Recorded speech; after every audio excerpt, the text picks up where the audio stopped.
I want to end my contribution here with that reading that I talked about, which is the final scene, or part of the final scene of the Tom Paine screenplay.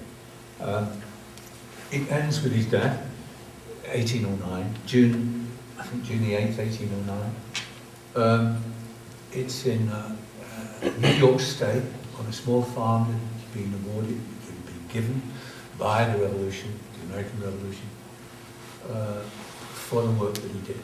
He took no money, by the way, I meant to say this. All the money that he earned from his books went to revolution.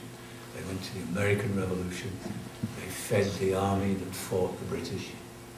So that was an act of treason anyway.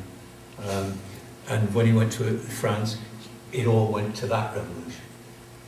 So he was not in it for the dough. But by the end of the play, he's now 74 or something, very sick, and probably quite glad to get out because he was broke. He had just no money at all. He was living partly with a French woman that he'd met, a French comrade that he'd met, who had two children. And they are present at the grave, and she is. And also at the grave, there are about 7 people in all. This is the guy who John Adams said they should call this the age of Paine. He said this rather ironically, because he would like it to have been called the age of Adams.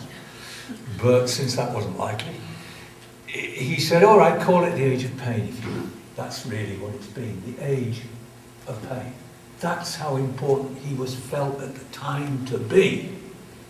And yet, there were 7 people at his grave. It was totally anonymous. 2 of whom were strangers.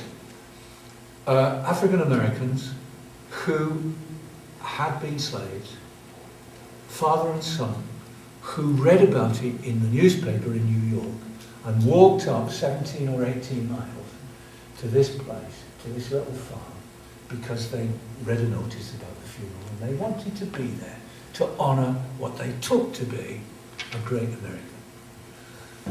American.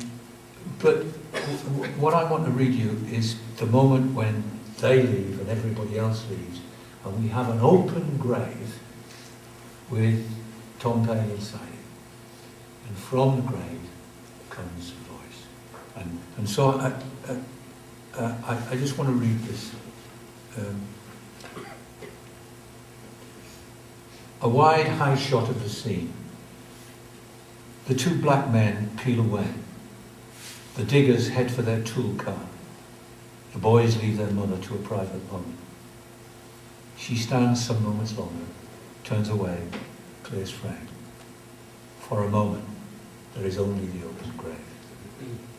The shot closes in, begins to move, as Paine's voice sets up, over, in a final summation of belief, as if from the grave.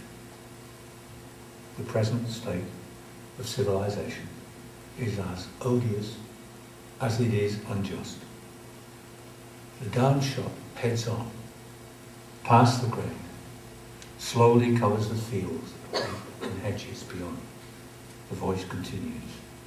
It is absolutely the opposite of what it should be, and it is necessary that a revolution should be made in it. The downshot heads on. Odd sounds, approaching traffic on a highway.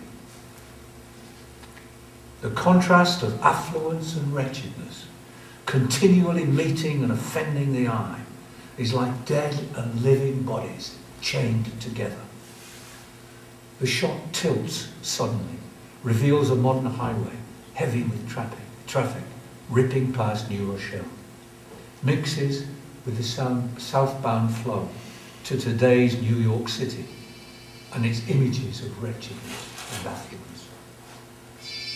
The great mass of the poor are become an hereditary race, and it is next to impossible for them to get out of that state of themselves. The condition of millions in every country is now far worse than if they had been born before civilization began. The shot resolves slowly back to the deserted field, the empty grave. It is a revolution in the state of civilization that is now needed. Already the conviction that representation is the true system of government is spreading itself fast in the world. But there must grow, and soon, a system of civilization out of that system of government, so organised that not a man or woman born in the Republic but shall inherit some means of beginning the world and see before them the certainty of escaping the miseries that up to now have always accompanied old age. An army of principle will penetrate where an army of soldiers cannot. It will march on the horizon of the world, and it will conquer. A wind stirs the grass. The grave remains.